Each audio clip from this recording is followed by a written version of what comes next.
नमस्कार, मैं हूं आपके साथ शिप्रा झा। आप सभी दर्शकों का अन्नदाता के कार्यक्रम में स्वागत करती हूं। किसान का जीवन बहुत ही मुश्किल होता है। वो अपने खेतों में लंबे समय तक काम करता है, उसका ध्यान सदैव फसल में ही लगा रहता है। वे अपनी कड़ी मेहनत की ताकत पर अपना जीवन व्यतीत करते हैं और ऐसे ही किसानों की प्रगति के लिए हम खेती बाड़ी से जुड़ी हुई बहुत सी नई लाभकारी जानकारियां हर रोज सुबह लेकर आते हैं। तो चलिए कार्यक्रम शुरू करने से पहले देखते हैं क्या है आज के अन्नदाता में। वानिकी वृक्षों की नर्सरी तैयारी पर तकनीकी सलाह।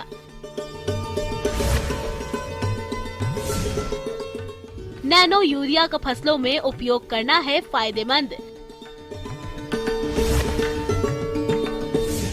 खेती का नक्शा भी बदल रहा है। दरअसल बदलते जमाने में खेती बाड़ी के पुराने तौर तरीकों के सहारे किसानों का गुजारा नहीं होता, लिहाजा आमदनी में इजाफा करने के लिए नई जुगत करना लाजमी है। इसलिए फसलों के साथ साथ क्षेत्रीय पेड़ों को लगाना काफी फायदे का सौदा है और इसी को देखते हुए राज्य और केंद्र की सरकार कृषि वानिकी को बढ़ावा दे रही है। अगर आप भी खाली पड़ी जमीन और खेत की मेड़ों पर वानिकी वृक्षों को लगाना चाहते हैं तो इनकी नर्सरी अभी से तैयार करनी होगी और इसके लिए आप किन किन बातों पर खास ध्यान दें, आइए जानते हैं कृषि विज्ञान केंद्र जाले जिला दरभंगा की कृषि विशेषज्ञ पूजा कुमारी से।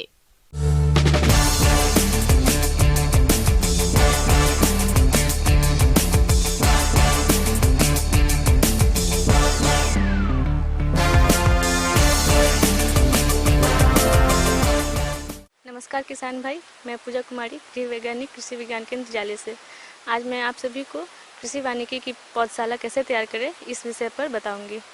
तो जैसा कि किसान भाई जानते हैं, कृषि वानिकी एक बहुत ही फ़ायदे का सौदा है। अगर किसान भाई अगर उनकी कोई खेत या ज़मीन खाली पड़ी है या फिर अपने खेतों की मेड़ों पर अगर वानिकी के पौधे लगाते हैं तो उन्हें आर्थिक फ़ायदा होगा। तो सबसे पहले इसमें होती है कि क्या नर्सरी हम कैसे बनाएं इसकी।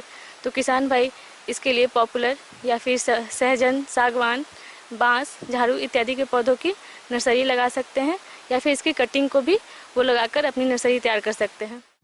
नर्सरी या पौधशाला वो स्थान है जहां बीज की बुवाई, पौधों को तैयार करना, तैयार पौधों की देखभाल और उन्हें रोपण के लिए स्थान उपलब्ध कराना होता है। सामान्य तौर पर व्यावसायिक नर्सरी में फल, औषधीय और वानिकी पौधों को तैयार किया जाता है। नर्सरी या तो आप खुले प्रक्षेत्र या पॉली हाउस अथवा ग्रीन हाउस में तैयार कर सकते हैं। पॉली हाउस अथवा ग्रीन हाउस में पौधे लगाना खुले की अपेक्षा अधिक फायदेमंद होता है। सिंचाई निश्चित तापमान, आर्द्रता एवं नमी मिलने की वजह से साधारण रूप से उगाए गए पौधों की अपेक्षा गुणात्मक एवं परिणात्मक रूप से काफी बेहतर होते हैं।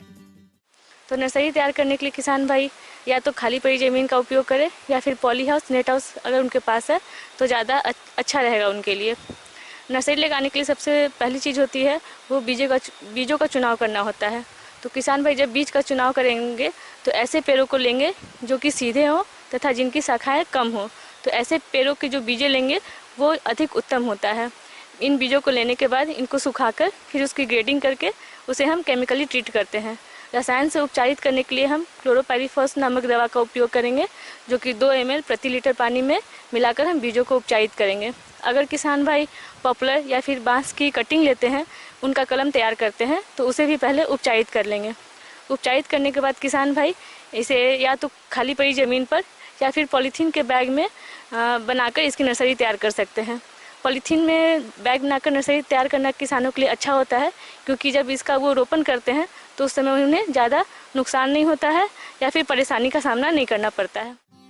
नर्सरी वो स्थान है जहां मूल वृंत तैयार करने के लिए बीजू पौधों की बीज की बुवाई की जाती है। इसके लिए विभिन्न प्रकार की क्यारियां, प्रोट्रे, प्लास्टिक क्रेट्स का प्रयोग किया जाता है।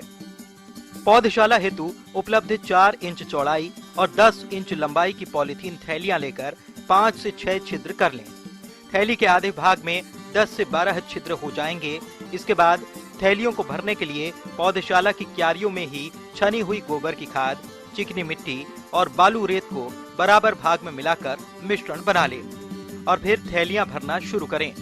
थैलियां भरकर क्यारियों में सीधे रखें जिससे छोटे पौधे कलम लगाने और पानी देने में आसानी होगी।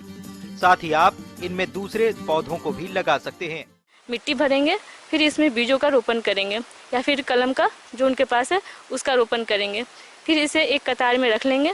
कतार में रखने से उन्हें क्या फ़ायदा होगा कि इसकी जब वो सिंचाई करेंगे या फिर जो भी प्रबंधन करेंगे उस समय उनके लिए आसानी होगा।